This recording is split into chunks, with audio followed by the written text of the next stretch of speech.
Ready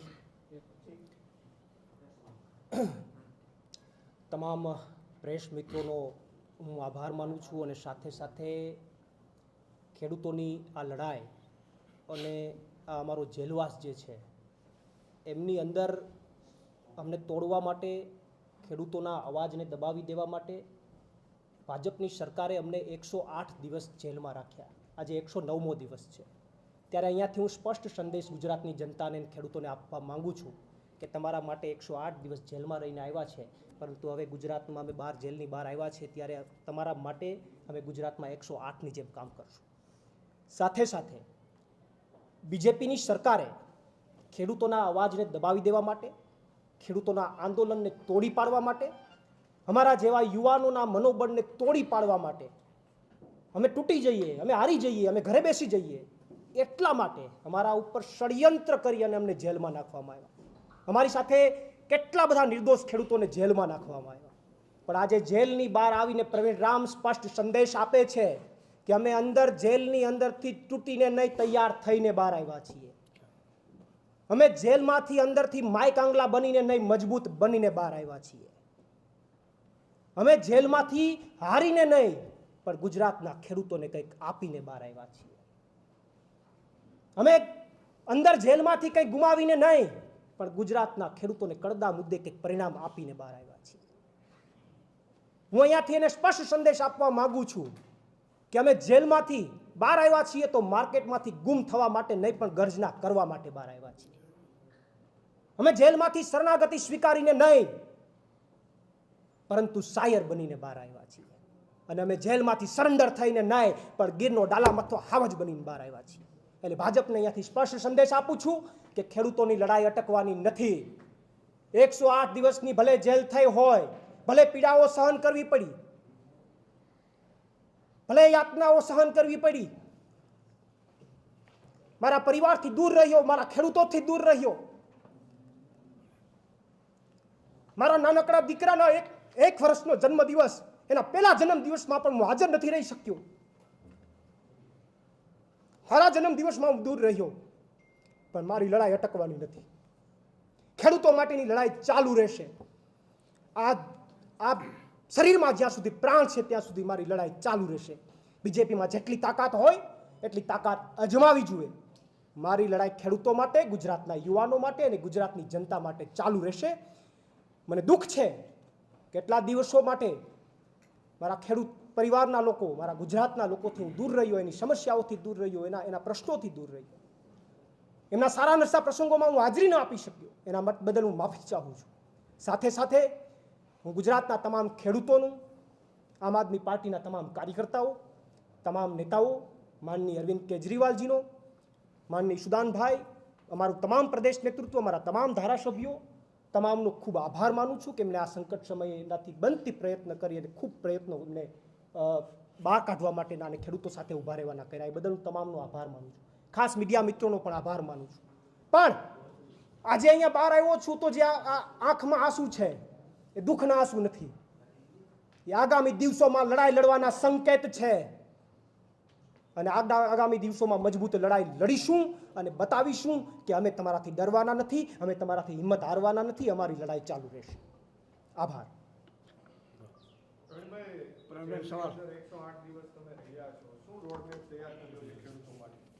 108 દિવસ અમે જેલમાં રહ્યા તો બીજેપીના લોકોને એમ હોય કે આ હિંમત હારી જશે. ના, 108 દિવસની અંદર જેલની અંદર અમારો ખરાબ સમય હતો.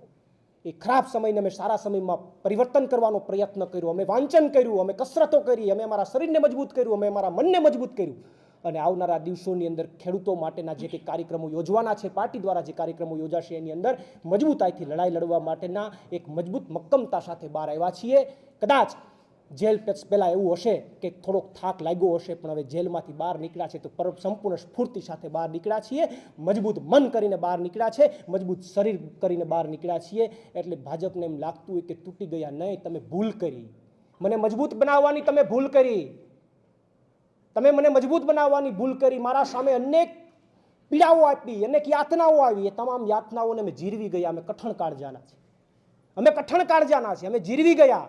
અને હું તો એ ભાજપવાળાઓને અહીંયાથી સંદેશ આપવા માગું કે જેમણે એમને જેલમાં મોકલવાનો પ્રયત્ન કર્યો, જે ભાજપના અધિકારીઓ, જે ભાજપના નેતાઓએ એમને જેલમાં મોકલવાનો પ્રયત્ન કર્યો, એમને ભગવાન 100 વર્ષ ના કરે, કારણ કે એના પ્રયત્નના કારણે હું મજબૂત થયો, એના પ્રયત્નના કારણે મને વાંચન કરવાનો સમય મળ્યો, મારું નોલેજ વધ્યું, મારું શરીરમાં મને એક રોગ હતો 15-20 વર્ષથી, એ રોગમાંથી મને મુક્તિ મળી. તો હું ભગવાન પાસે પણ પ્રાર્થના કરું કે ભગવાન એને 100 વર્ષ ના કરે, જેથી કરીને અમે અમારી સત્તામાં એને પાછું વ્યાજ હોતું પાછું આપી શકીએ. ખાસ કરીને ઘેડ મુદ્દે તમે ખૂબ લડ્યા છો. આગામી સમયમાં હવે ઘેડને લઈને શું રણનીતિ છે? કેમ કે ખેડૂતો રાહ જોતા હતા કે પ્રવીણભાઈ બહાર આવે ને ઘેડનો અવાજ ફરીથી ઉઠે. ચોક્કસથી ઘેડ મુદ્દે મારી 14 દિવસની પદયાત્રા સતત ચાલુ રહી, ખેડૂતોની વચ્ચે હું રહ્યો. ત્યારબાદ મારી એક ન્યાય યાત્રા શરૂ થઈ અને એ પછી કમનસીબે 108 દિવસની ખેડૂતો માટેની મારી જેલ યાત્રા થઈ. હું બહાર નીકળીને આજે જ કેશોદ જવાનો છું, મઢડા માતાજીના દર્શન કરવાનો છું અને મઢડા માતાજીના દર્શન કરીને ત્યાંથી જ પ્રણ લેવાનો છું કે ઘેડના મુદ્દે હજુ પણ જે કંઈ પણ લડાઈઓ લડવી પડે એ લડાઈઓ લડવા પ્રવીણ રામ તૈયાર છે. આપ જે બોટાદમાં એકઠા થયા હતા તેને લઈને ઘણા પ્રશ્નો ઊભા થયા હતા કે મંજૂરી નહોતી લીધી અને બીજા પણ ઘણા પ્રશ્નો થયા હતા જેને કારણે આપને પકડવામાં આવ્યા હતા, એના વિશે શું કહેશો? બોટાદ જે હળદર ખાતે જે ઘટના બની, એ ઘટના 3 દિવસથી સતત પોલીસ અને ખેડૂતો વચ્ચે ઘર્ષણ ચાલતું હતું. પોલીસ કોઈ પણ કારણે લોકોને ભેગા થવા, ખેડૂતોને ભેગા દેવા માંગતી નહોતી. ખેડૂતો એમના મુદ્દાને લઈને લડતા હતા. બોટાદ હળદર ખાતે એક મોટું ષડયંત્ર થયું. એનું ષડયંત્રનું તમને પ્રમાણ આપું, અને એ પ્રમાણ એ છે કે જે ફરિયાદ થઈ, જે એફઆઈઆર થઈ, એમની અંદર 85 લોકો ઉપર એફઆઈઆર થઈ, પછી વધીને બીજા 15 લોકોને ઉમેરવામાં આવ્યા. અરાઉન્ડ 100 જેટલા લોકો ઉપર ફરિયાદ થઈ. તમે એનું પ્રમાણ ચેક કરી શકો. એ 100માંથી એક પણ વ્યક્તિ પથ્થર ફેંકતો હોય એવો વિડીયો પોલીસ પાસે નથી. પોલીસ પાસે આખી ઘટનાના વિડીયો છે. કેટલા લોકો, લગભગ અરાઉન્ડ 40-50 લોકો પથ્થરમારો કરે છે, એનો વિડીયો પોલીસ પાસે છે, સોશિયલ મીડિયામાં છે. પણ જોવા જેવું એ છે કે ફરિયાદની અંદર એક પણ વ્યક્તિ, જેટલા ઉપર ફરિયાદ થઈ એમાંથી એક પણ વ્યક્તિ પથ્થર ફેંકતો હોય એવો વિડીયો પોલીસ પાસે નથી. અને જેટલા લોકો પથ્થર ફેંકતા દેખાય છે એ એકેય વ્યક્તિ ફરિયાદમાં નથી. જેટલા પથ્થર નથી ફેંકતા એ ફરિયાદમાં છે, અને જે પથ્થર ફેંકતા દેખાય છે કોઈ પણ ફરિયાદમાં નથી. તો આનો મતલબ તો સીધો એવો થાય છે કે કાયદેસરનું ષડયંત્ર કરવામાં આવ્યું, આંદોલનને તોડી પાડવા માટેનું ષડયંત્ર કરવામાં આવ્યું. બાકી કોઈ એફઆઈઆર થાય તો 20% ખોટા લોકો પકડાય, 80% તો રિયલ લોકો પકડાય. પરંતુ દુઃખની સાથે કહું કે પોલીસે જ્યારે અટક કરી ત્યારે પોલીસ એક જ, અમારા ખેડૂતોને જ્યારે પૂછવામાં આવ્યું ત્યારે ખેડૂતોને એક જ વાત કરતા હતા, તમે પથ્થર ફેંકો એનું પ્રમાણ લેવામાં નહોતું આવતું, તમે ક્યાંથી આવ્યા છો, તમારો પાર્ટીમાં શું હોદ્દો છે, એના મુદ્દે એની અટક કરવામાં આવતી. તો આખું એક મોટું બોટાદ હળદરનું ષડયંત્ર હતું, અને એ ષડયંત્રના ભાગરૂપે ખેડૂતોનો અવાજ દબાવી દેવાનો પ્રયત્ન થયો. પરંતુ આવનારા દિવસોમાં તાલુકા પંચાયત અને જિલ્લા પંચાયતમાં એનો જવાબ મળશે. પ્રવીણભાઈ, તમે જ્યાં રહ્યો છો બોટાદ જે છે એનું અંતર ખૂબ લાંબુ છે. તમને ક્યારે ખબર પડી કે આ રીતનું બોટાદમાં થઈ રહ્યું છે? તમે ક્યારે નીકળ્યા હતા એક્ઝેક્ટ, અને ક્યારે તમે ત્યાં પહોંચ્યા? અને બીજી વસ્તુ કે બીજા દિવસે અમે રિપોર્ટિંગ કર્યું હતું તો ત્યાંના સ્થાનિકના હળદર ગામના લોકોને અમે મળ્યા હતા. તો એમાં કેટલાય લોકો હીરા ઘસતા હતા, એમને એક વીઘોઈ જમીન નથી. બેન, અમારે તો આ સાથે કંઈ લેવા દેવા જ નહોતું. એ લોકો સાથે લાઠીચાર્જ થયો છે, અન્યાય થયો છે. શિક્ષકો એવા હતા જે પેપર ચેક કરતા હતા, એમને ખબર જ નથી આંદોલન સાથે કાંઈ લેવા દેવા નહોતું, એના ઉપર લાઠીચાર્જ થયો છે. તો એક આમ આદમી પાર્ટીના નેતા તરીકે તો ઠીક, પરંતુ એક જાગૃત નાગરિક તરીકે એમની સાથે અન્યાય થયો છે, એનો શું જવાબ આપશો તમે? હળદર મુકામે જે ઘટના બની અને જે વિડીયો, અમે તો પછી જેલમાં જતા રહ્યા હતા એટલે સોશિયલ મીડિયાના માધ્યમથી અમુક વિડીયો નથી જોઈ શક્યા, પણ જે અમે સાંભળ્યું કે ઘરમાં ઘૂસીને જે પોલીસે દમન કર્યું છે, લોકોને માર્યા છે, ઘણા બધા લોકોના હાથ ફ્રેક્ચર કરી નાખ્યા છે, એના શરીરમાં અનેક ફ્રેક્ચરો થયા, એવા લોકોને એમણે ફરિયાદમાં નથી લીધા, પોલીસ સ્ટેશનથી દૂર મોકલી દીધા. કેટલા બધા લોકોને ફ્રેક્ચર થઈ ગયા, ઘણા બધાની આંગળીઓ તૂટી ગઈ, આવા અનેક લોકો ઉપર પોલીસે ઘરમાં જઈને દમન કર્યું છે. અને આખી ઘટનાની અંદર જેટલા પણ મીડિયા મિત્રો ત્યાં હતા એ તમામને ખબર છે કે જ્યારે આ હળદરમાં સભા શરૂ થઈ ત્યારે અમે ત્યાંથી જાહેરાત કરી હતી કે આગામી પ્રોગ્રામની જાહેરાત કરી, અને અમે પ્રોગ્રામ પૂર્ણ કરવાની દિશાની અંદર હતા. પોલીસ જ્યારે પહેલી વાર આવી ત્યારે લોકો જે છે એ ઊભા થઈ જતા હતા, અને એ સ્થિતિની અંદર પોલીસ રિટર્ન થઈ.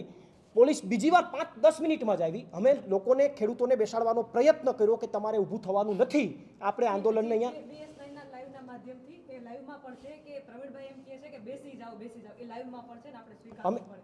એમ છતાંય તમને શું લાગે છે પ્રથમ કાકડી ચાળો કોણે કર્યો હશે? હા, એ જ અમે સતત લોકોને બેસાડવાનો પ્રયત્ન કર્યો. કોઈ જવાબદાર પોલીસ અધિકારી હોય એ નજીક આવે અને લોકો ઊભા થઈ જતા હોય તો કોઈ જવાબદાર પોલીસ અધિકારી અડધી કલાકનો સમય લે, તાત્કાલિક ત્રીજી વાર હેલ્મેટ પહેરી અને લાકડીઓ સાથે ટોળાની વચ્ચે ન આવી જાય. શું કામ આવ્યા? એ પોલીસ અધિકારી પાસે કોણ જવાબ માગશે? એની જવાબ લોકો એમને ખબર છે કે ઊભા થઈ જાય છે તો 5 મિનિટ 15 મિનિટમાં 3 વાર આવ્યા. આવું શું કામ? અને એમની અંદર ભાજપના અમુક લોકો પણ અંદર આઈડેન્ટિફાઈ થયા. તો જ્યારે સવાલો પૂછવામાં આવ્યા તો જવાબ એવો મળ્યો કે તો મદદ કરવા આવ્યા હતા. કોની મદદ કરવા આવ્યા હતા? કોની? ખેડૂતોને જેલમાં નાખવા માટે મદદ કરવા આવ્યા હતા? તો આખું એક ષડયંત્ર હતું અને તમામ લોકોએ જેટલા લોકોએ જોયું છે એક એમની મોટા ભાગે ખેડૂતોનું જે દમન થયું છે, ગામના લોકોને ઘરમાં ઘૂસીને જે માર્યા છે એ ખૂબ જ દયનીય છે અને એના માટે આવનારા દિવસોમાં કાયદાકીય લડાઈ લડવી પડે તો પણ ભારત લડશે. સ્પેશિયલ હળદર ગામ માટે કેમ કે બીજા બે દિવસ તમે લોકો જેલમાં હતા પછી અમે ગયા હતા, ત્યાંના સ્થાનિક લોકો ઉપર ખૂબ દમન થયું છે, એના માટે શું કરશો તમે? ખાલી હળદર ગામને પૂછું છું. ચોક્કસ હળદર ગામના લોકો સાથે જે દમન થયું છે અને અન્ય લોકો સાથે પણ જેની ઉપર દમન થયું છે, કોઈ પણ ગામના હોય XYZ, એમના માટે આવનારા દિવસોમાં એમને મળીને એ લોકોને સાથે લઈને કાયદાકીય લડાઈ આવનારા દિવસોમાં કોર્ટમાં લડવી પડે તો પણ અમારી સંપૂર્ણ તૈયારી છે અને અમે આવનારા દિવસોમાં ચોક્કસથી જવાબ આપીશું.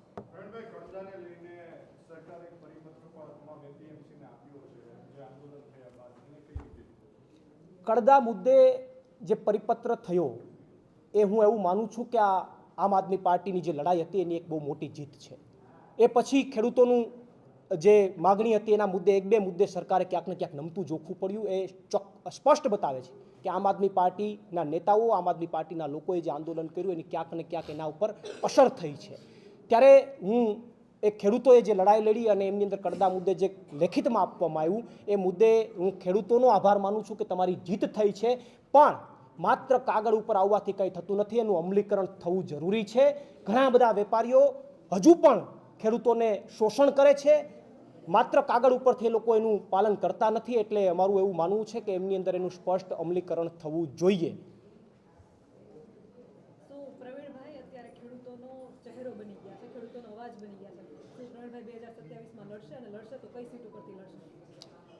2027ની વિધાનસભાની ચૂંટણીઓ આવશે ત્યારે ચોક્કસથી પાર્ટી જે આદેશ કરશે અને મારા ગુજરાતના ખેડૂતો અને ગુજરાતની જનતા જે આદેશ કરશે એને શિરોમાન્ય રાખી અને મારે જે કંઈ કરવું પડશે કરીશ. આમની સામે કદાચ લડાઈ લડી વિધાનસભામાં ઉતરી અને લડાઈ લડવી પડે તો પણ મારી પ્રવીણ રામની સંપૂર્ણ તૈયારી છે, કારણ કે સત્તાના જોરે જે દમન કરી રહ્યા છે દમનને અટકાવવા માટે અમારે કોઈ પણ એંગલથી લડવું પડે એ એંગલથી અમે લડવા તૈયાર છીએ. પ્રવીણભાઈ, એક છેલ્લો સવાલ. ત્યાંથી તમે અને રાજુભાઈ નીકળ્યા હતા તો ખેડૂતોએ તમને ત્યાંથી કાઢ્યા હતા કે તમે તમારી રીતે સ્વતંત્ર નીકળ્યા? આખી ઘટના જ્યારે બની અને આખી ઘટના બન્યા બાદ તાત્કાલિક ખેડૂતોએ અમને ગાડી પાછળ બેસાડી અને અમને ત્યાં ગામથી દૂર કર્યા અને એમાં ખેડૂતોની સમજદારી હતી. એટલા માટે સમજદારી હતી કે એ ક્ષણે જો અમારી ધરપકડ થાય, અટક થાય અને ફરીથી લોકોમાં કોઈ ઉશ્કેરાટ ઊભો થાય અને કદાચ કોઈ અઘટિત ઘટના બને તો એ અઘરી વસ્તુ હતી, ખરાબ વસ્તુ હતી. એટલા માટે ત્યાંના ખેડૂતોએ, ત્યાંના યુવાનોએ એક સમજદારી દાખવી અને તાત્કાલિક ધોરણે અમને ત્યાંથી દૂર કર્યા. અને દૂર થયા બાદ એક મહત્વની વાત એ છે કે દૂર થયા બાદ અમે પોલીસના કોઈ પકડમાં નહોતા, અમે બહાર હતા, છતાં પણ અમારા ગુજરાતના ખેડૂતોને જ્યારે જેલમાં નાખવામાં આવ્યા તો અમે સામે ચાલી અને પોલીસની સામે સરેન્ડર કરી દીધું કે અમારા ગુજરાતના ખેડૂતો જો દિવાળી જેલમાં ઉજવતા હોય તો અમે દિવાળી જેલમાં ઉજવશું. વાત રહી બીજી, આખી જેલની યાત્રા દરમિયાન 108 દિવસ ભાવનગર નાખવામાં આવ્યા, ત્યાંથી રાજકોટ નાખવામાં આવ્યા. રાજકોટ એવું કહેવાય છે કે તમામ જેલનો બાપ છે, સૌથી સ્ટ્રિક્ટ જેલ, ત્યાં નાખવામાં આવ્યા. અમને કોઈ ફેર ન પડ્યો, પણ અમે 108 દિવસ જેલની અંદર પણ ત્યાં ટિફિન સેવા પણ હતી, તમને ઘરના ટિફિન પણ મળી શકે એવી સેવા હતી, પણ અમે કાયમી માટે અમારા ખેડૂતો જેટલા હતા એની સાથે બેસી અને જેલનું જ ખાધું, જેવું આવતું હતું એવું અમે જેલનું જ ખાધું અને ખેડૂતોની સાથે રહ્યા. પિયુષભાઈ પરમારે કીધું હતું કે અમારા ટકા કરી નાખવામાં આવ્યા અને જેલમાં અમને આ રીતે જમવાનું અને અનેક ખેડૂતો જેમની અટકાયત થઈ હતી કે અમને એક દિવસ તો સમોસો જ આપવામાં આવ્યો, એટલે જમવામાં અને થોડુંક પ્રોબ્લેમ થતી હતી. શું આ સત્ય છે?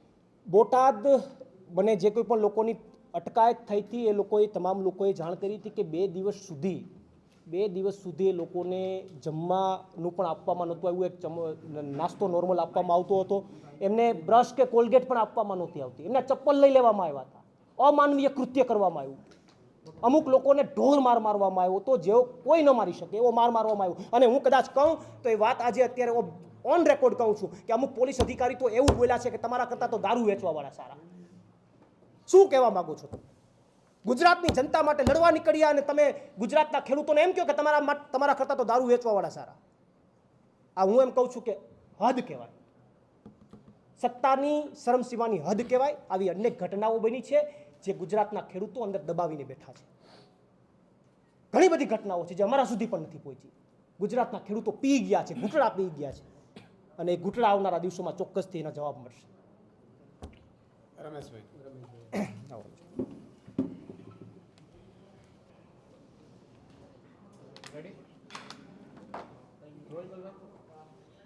ઓકે, સર્વે મીડિયાકર્મીનો દરેકનો પહેલાં તો પ્રેસ માત્રામાં સ્વાગત છે. મિત્રો, આજે ખુશી પણ છે અને દુઃખ પણ છે. પ્રવીણભાઈ રામે જે વાત કરી, જે 108 દિવસ અમે જે જેલમાં ગુજાર્યા, એમાંય તે હું સર્વથી જ્યારે ખેડૂતની શરૂઆતની જે ઘટના હતી ત્યારથી હું ખેડૂતની સાથે હતો. જે ભારતીય જનતા પાર્ટીના લોકો બનીને, ભારતીય જનતા પાર્ટીના હાથો બનીને જે કૃત્ય કરવામાં આવ્યું, આવું મેં ક્યાંય જોયું નથી.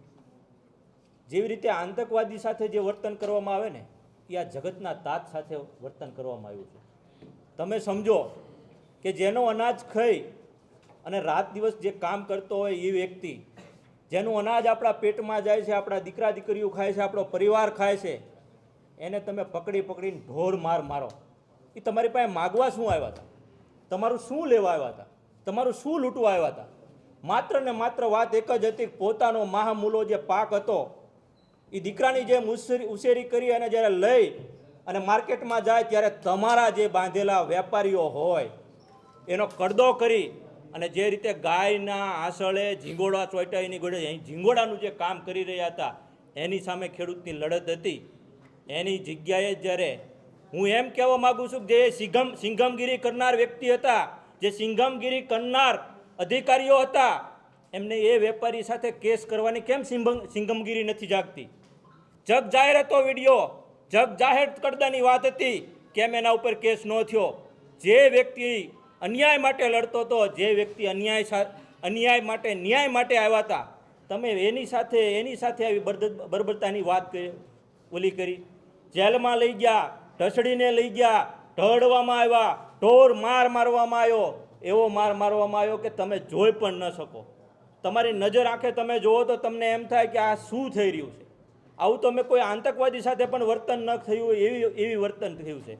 જેલમાં નાખવામાં આવ્યા, 3 દિવસ પૂરી રાખવામાં આવ્યા, પાણી નહીં, તમને કોઈ ખાવાનું નહીં, કોઈ પેશાબ કરવા યુરિન કરવા જવું હોય તોય પણ તમારે 4-4 કલાક વેઇટ કરવાની. તમે ગણતરી તો કરો.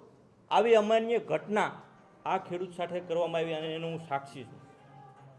એ જે જોયું છે એની પીડા છે, એ પીડા લઈને અમે નીકળ્યા છીએ. ત્યારે પણ ખેડૂત જ્યારે આટલી બધી યાતના સહીને તોય ખેડૂત એમ કહેતા હતા કે જે થવું એ થાય, આ વખતે એમને આપણે કરીને બતાવવાનું છે. હિંમત કરી. આટલા બધા ખેડૂત અંદર હતા, એક પણ વ્યક્તિએ ક્યારેય પોતાનું કોઈ આંસુ નહોતો પાડ્યો. એટલા માટે હતું કે એને ખબર હતી કે અમારી લડત સાચી છે. એ લોકો અંદર હતા, છતાં જ્યારે અમારી ટીમ અને બાજુના ખેડૂતે એટલો સહયોગ આપ્યો કે એની વાડીનું કામ લોકો કરી આવ્યા.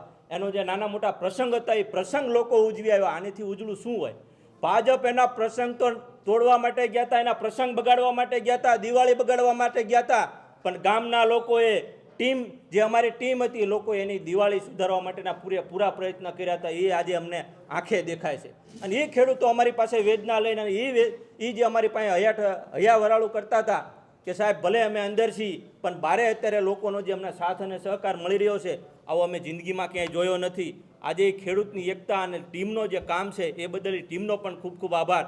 મને દુઃખ એ બાબતનું છે કે ઘણા ખેડૂત એવા હતા કે જેનો 75 વર્ષની ઉંમર હતી, બ્લડ કેન્સર હતું, દવાની જરૂર હતી, પણ આ જે સિંઘમ હતા, જે સિંઘમગીરી કરતા હતા, જેને મોટાની સિંઘમગીરી કરી અને મોટા મેડલ લેવાની જેને તડપડાટ હતી, એ લોકોને દવા પણ આપતા નહોતા. કેન્સર હતું, દાદા રોતા હતા કે મરવો હોય તો મરી જા, બાકી તને દવા નહીં મળે. આવી પરિસ્થિતિ અમે જોઈ છે. એક ખેડૂત એવા હતા કે જેના દીકરા દીકરીના લગ્ન લેવાઈ ગયા હતા, એનું કરિયાણું લેવા માટે ત્યાં આવ્યા હતા, એને પૂરા એના દીકરા દીકરીના લગ્ન અટકી ગયા. બાપ અને દીકરી બે ફોનમાં રોતા હતા. એ પીડા અમે જોઈ છે. એક ખેડૂત એવા હતા કે જેના દીકરા દીકરીને એને દિવાળી ઉપર વેકેશન જ્યારે આવે ત્યારે એની ફી ભરવાની હતી. જો ફી ન ભરે તો એનો કોલેજ કાળ પૂરો થાય એવો હતો. એ પણ અમે વેદના જોઈ છે. એ પણ વ્યક્તિના અમે જોયા છે કે જેની ઘરવાળી, જેનો પરિવાર, એની ઘરવાળી પ્રેગ્નેન્ટ હતી, ભાઈ અંદર હતો, એકને એક કામ કરતો હતો. એની પ્રેગ્નેન્ટ જે બેન હતા એ રાતે પાણીવાળી અને એ ભાઈનું કામ કરતા હતા. આનેથી કમનસીબી શું હોય તમે સમજો? આનેથી કરુણતા શું હોય? આ કઈ રીતે સરકાર કઈ રીતે કરવા માગે છે? સરકાર શું કરવા માગે છે? એની પાસે આ પણ યાતના, આવડી મોટી યાતના જો તમે પ્રેગ્નેન્ટ જે બેન હોય એના ઉપર પાસે તમે કામ કરાવવા માગતા હોય, આનેથી વધારે શું હોય? મિત્રો, ઘણા ખેડૂત એવા હતા, આગેવાનોમાં પણ એવા હતા કે જેના ઘરે મોટું દવાખાનું હતું, કેન્સરથી પીડિત હતા. જ્યાં સુધી અમે ન જઈએ ત્યાં સુધી દવાની સારવાર પણ કરે એવું નહોતું. છતાં પણ પરિવારે પણ, દરેક ખેડૂતના પરિવાર પણ મજબૂત થયા લોકો, અને જે ટીમે પણ એમને સાથ સહકાર આપ્યો એ બદલ આમ આદમી પાર્ટી, અમારા અરવિંદ કેજરીવાલ, ઈસુદાનભાઈ અને અમારી સમગ્ર ટીમ, અને ખાસ કરીને તો જે અમે અંદર હતા એ લોકોએ જે સાથ અને સહકાર અને એકબીજાને હૂંફ આપી છે ને ભાઈ, આવી હૂંફ ક્યાંય ન મળે. તમે 5 જણા જેલમાં હોય ને તો ત્રીજા દિવસે બાજી પડો, ત્રીજા દિવસે તમે વાતમાં વાત આવી જાય. પણ અમે જેટલા અંદર હતા ને એમાં આજે ખુશ છે, જેટલા ખુશ હતા એ એકબીજાની મજબૂત બનીને કામ કર્યું છે.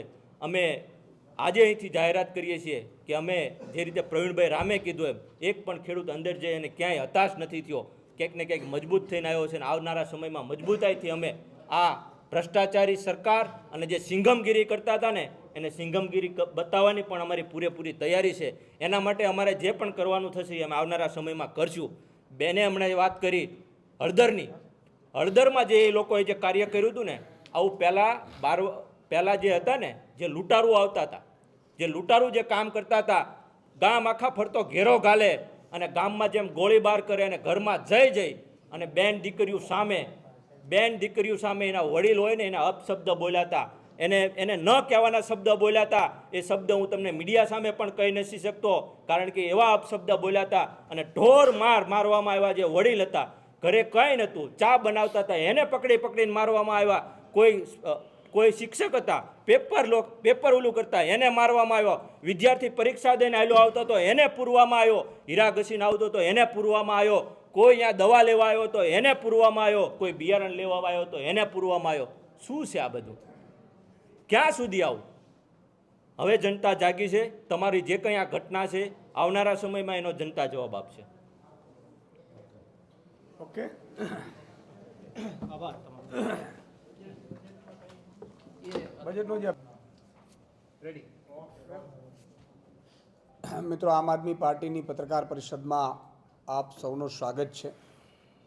આપ સૌ જાણો છો કે જે રીતે આમ આદમી પાર્ટીએ ખેડૂતોના મુદ્દે લડત ચલાવી, 54 લાખ ખેડૂતોનો અવાજ બનવાની કોશિશ કરી. એટલું જ નહીં, એપીએમસીઓ ઉપર ભાજપે જ્યારથી કબજો કર્યો પછી ભાજપે નક્કી કર્યું કે ભાઈ આપણે ચારે બાજુથી ખેડૂતોને લૂંટવું છે, એટલે કડદા પ્રથા શરૂ કરી હતી ભાજપે. ભાજપની એપીએમસીઓ, ધારાસભ્યો ભાજપના, સાંસદ સભ્યો ભાજપના, મંત્રીઓ ભાજપના, મુખ્યમંત્રી ભાજપના, પ્રધાનમંત્રી ભાજપના. અને એટલે એ લોકોએ નક્કી કર્યું કે જેટલા ખેડૂતો આવે એનો કડદો કરી નાખવાનો અને એને લૂંટ ચલાવવાની. સાહેબ, તમે વિચાર કરો, ખેડૂતો વર્ષોથી આ મામલે અવાજ ઉઠાવવાની કોશિશ કરતા હતા, ભાજપ દબાવી દેતા હતા. જ્યારથી આમ આદમી પાર્ટીના નેતા ભાઈ શ્રી રાજુભાઈ, પ્રવીણભાઈ અને આખી ટીમે જ્યારે અવાજ ઉઠાવ્યો ત્યારે આખા ગુજરાતમાં કડદા એણે બંધ કરવા પડ્યા. ઓફિશિયલી એણે લેટર આપવું પડ્યું કે આજથી હવે કડદા કોઈ કરશે નહીં. આ ખેડૂતો જાગ્યા. ખેડૂતોને ખબર જ નહોતી કે ખરેખર આ લૂંટ છે કડદાના નામે. ત્યારે એમને ખબર પડી. અને હળદરમાં જે રીતે સમગ્ર આમ આદમી પાર્ટીના નેતાઓ આવવાના હતા, એટલે ખેડૂતો એટલા પ્રેમાળ થઈ અને હળદરમાં ગામમાં પહોંચ્યા ત્યારે ભાજપે ષડયંત્ર રચ્યું. અને કેટલી હદે ષડયંત્ર રચ્યું છે. અંગ્રેજો ટૂંકા પડે. જલિયાવાલા બાગમાં જે રીતે જનરલ ડાયરે ચારે બાજુ ઘેરીને ગોળીબાર કરી હતી, એ જ રીતે ભાજપે હળદર ગામમાં ખેડૂતોને અને હળદર ગામમાં રહેતા નાગરિકોને ઘેરીને ઘરે ઘરે જઈને માતા બેન દીકરીઓને પોલીસે લાઠીઓ મારી, લાઠીઓ વરસાવી, પત્રકારોને માર્યા. અને એટલું ઓછું હોય તેમ એમણે આમ આદમી પાર્ટીના નેતાઓ જે ખેડૂતોનો અવાજ બનતા હતા એના ઉપર ખોટા કેસો કર્યા, એટલી કલમો લગાડી, ખેડૂતોને પણ જેલમાં પૂર્યા અને 85 લોકોને જેલમાં પૂર્યા અને આજે 109મા દિવસના જેલવાસ બાદ માનનીય અમારા પ્રવીણભાઈ રામ, રમેશભાઈ મેર, રાજુભાઈ કરપડા અને બીજા પણ વિપુલભાઈ અને સહિતના 7 જેટલા આગેવાન અને ખેડૂતો આજે છૂટા થયા છે. તમે વિચાર કરો, ભાજપે જે રીતે અત્યાચાર કર્યો, સમગ્ર ખેડૂત સમાજ, મજૂર સમાજ, શ્રમિક સમાજ નારાજ થઈ ગયો અને એમણે દિવાળી આ વખતે ઉજવી નથી, કારણ કે એમના જે મસીહાઓ હતા, જે એમના માટે લડતા હતા, એ દિવાળી છે એ જેલમાં કરી હતી. એટલે આ લોકોએ દીવડા કરી અને પ્રોત્સાહન આપ્યું હતું અને સાથે સાથે સમગ્ર નેતાગીરી જ્યારે જેલમાં હતી ત્યારે ખેડૂતોએ એ સમયે દિવાળી મનાવી નહોતી. આજે 54 લાખ ખેડૂતો દિવાળી જેવો માહોલ ખેડૂતોના ઘરે છે. મિત્રો, આટલી હદે ઓછું હોય તેમ જેલમાં પણ આમને પ્રતાડિત કરવામાં આવ્યા છે, આમને પરેશાન કરવામાં આવ્યા છે. એટલું નહીં, જ્યારે આજે છૂટવાના હતા, ખરેખર સામાન્ય રીતે બંધારણ એવું કહે છે કે બીડું અપાઈ ગયા પછી 15 થી 20 મિનિટની અંદર કોઈ પણ આરોપી હોય જેલવાસ દરમિયાન જે જેલ ભોગવતા હોય એને તરત 15 થી 20 મિનિટમાં છોડી દેવાના હોય. આ જ ભાજપના મુખ્યમંત્રી અને ગૃહમંત્રીના ઇશારે જેલરે જે કૃત્ય કર્યું છે આજે, એમણે 9:45 વાગે બીડું આપવા છતાં 2 વાગ્યા સુધી આ લોકોને છોડ્યા નહીં, બેસાડી રાખ્યા. શું કામ? તો કે હજી પણ એમને હેરાન કરવામાં આવે, પરેશાન કરવામાં આવે, જેલથી ડરાવવામાં આવે, જેથી કરીને કોઈ ખેડૂતોનો અવાજ ન બને. આ જેલથી નથી ડરવાના અમે. અને આ 54 લાખ ખેડૂતોનો અવાજ દબાવવાની ભાજપે કોશિશ કરી છે. આ લોકોને માત્ર જેલમાં નાખીને ભાજપે શું કર્યું છે કૃત્ય? કોઈ તીર નથી માર્યું. એમણે 54 લાખ ખેડૂતોને જે કરદા કરતા હતા, જે લૂંટ ચલાવતા હતા, એનો અવાજ દબાવવાની કોશિશ કરી કે અમે પ્રધાનમંત્રી સુધી અમારી સત્તા છે અને આ 5-25 યુવાનો એ કઈ રીતે અવાજ ઉઠાવી શકે અને ખેડૂતોને જાગૃત કરી શકે. એટલે ખેડૂતોનો અવાજ દબાવવાની ભાજપે કોશિશ કરી છે. આજે હું ન્યાયાલયનો આભાર માનું છું કે ત્યાં તો કમસે કમ ન્યાય મળી રહ્યું છે અત્યારે, અને એટલે આ સૌ લોકો આજે છૂટા થયા છે. પણ અહીંથી આંદોલન અટકવાના નથી. હવે ખેડૂતોના વિવિધ મુદ્દાઓ છે, બેફામ પણ થાંભલાઓ નાખવામાં આવી રહ્યા છે, ખાતર પૂરતું મળી નથી રહ્યું, જે રીતે ખેડૂતોને પવનચક્કીઓ એમના ખેતરોમાં નાખવામાં આવી રહ્યા છે. આ બધા મુદ્દાઓ ઉપર આગામી સમયમાં આમ આદમી પાર્ટી આંદોલન કરશે. આજે હું ભાઈ શ્રી રમેશભાઈ, ભાઈ શ્રી પ્રવીણભાઈ અને તમામ જે છૂટા થયા છે આજે જેલવાસ દરમિયાનથી, એમને આખા 54 લાખ ખેડૂતો વતી હું એમનો આભાર માનું છું કે આવાજ બન્યા હતા અમારા ખેડૂત સમાજનું. ન માત્ર અમારા તમામ નેતાઓ હતા, રાજુભાઈ હતા, રાજુભાઈ બોરખત્રીયા હતા, પિયુષભાઈ પરમાર હતા, સમગ્ર આખું નેતૃત્વ અમારું જે ખેડૂતોનો અવાજ બન્યો, એ બધું સૌરાષ્ટ્રના નેતૃત્વને ભાજપે જેલમાં નાખી દીધું. ગુનો શું હતો? તો કે તમે ખેડૂતોનો અવાજ કેમ બનો છો. ચેતરભાઈ વસાવાને જેલમાં નાખી દીધા. ગુનો શું હતો? કે તમે આદિવાસીઓનો અવાજ કેમ બનો છો. પણ ગુજરાતની જનતાને, ખેડૂતોને વિનંતી કરું છું કે આગામી તાલુકા જિલ્લા પંચાયતની ચૂંટણીઓ આવે છે. અમે જેલથી ડરવા નથી, 110 દિવસ રાખ્યા, કદાચ બીજા કેસો કરશે, જેલમાં વયા જશું પાછા. પણ તમે ભૂલથી પણ ભાજપને મત ન આપતા. તમે ભાજપને મત આપ્યું આગે તાલુકા જિલ્લામાં, એટલે એમણે શું કર્યું? કરદા તો કરતા હતા, તમારા ઉપર અત્યાચારો કર્યા, તમારા ઉપર ખોટા કેસો કર્યા. એટલું નહીં, તમારું અવાજ બનતા હતા, નેતા ઉપર કેસો કર્યા. અને તમે જુઓ, 200 મણ મગફળી ટેકાના ભાવે લેતી હતા ભાજપ. જ્યારે ગઈ ચૂંટણીઓમાં તાલુકા જિલ્લા નગરપાલિકાઓમાં ભાજપ જીત્યું એટલે એમણે 75 મણ કરી નાખ્યું હતું. પછી આમ આદમી પાર્ટી અલ્ટિમેટમ આપ્યું ને 125 મણ થયું. મેં એવું સાંભળ્યું છે કે ભાજપના નેતાઓ એવું નક્કી કર્યું છે કે હવે આગામી તાલુકા જિલ્લા પંચાયતમાં જો ચૂંટણીમાં ભાજપને મત મળે, જ્ઞાતિના નામે, જાતિના નામે, કે ધર્મના નામે, કે આપણો મામો ઊભો છે કે કાકો ઊભો છે એના નામે, તો આ લોકોએ નક્કી કર્યું છે કે આગામી સમયમાં ખેડૂતોની મગફળી માત્ર 50 મણ જ ખરીદવાની થશે. એ જ સાથે ભાજપે એક બીજો નિર્ણય પણ અંદરખાને કર્યો છે, મને માહિતી મળી છે સૂત્રો દ્વારા, કે જે સ્માર્ટ સ્કૂલની વાત કરતી હતી, સ્માર્ટ હોસ્પિટલની વાત કરતી હતી, એ જ ભાજપ જો આગામી સમય મહાનગરપાલિકાઓની ચૂંટણીઓમાં જો ભાજપને મત ભૂલથી પડ્યું તો યાદ રાખજો, બીજા જ દિવસે ભાજપ મહાનગરપાલિકાનું ચૂંટણીનું પરિણામ પૂરું થશે એટલે તરત જ સ્માર્ટ મીટર લગાડશે.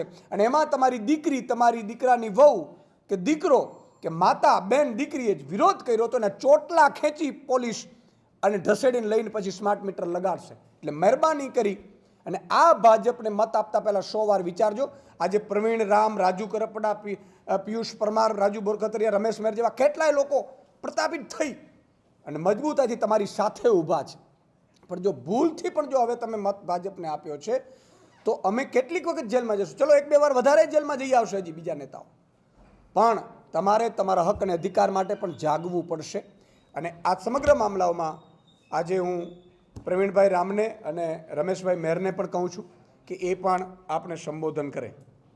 પ્રવીણભાઈ. વચ્ચે આવતો રહે.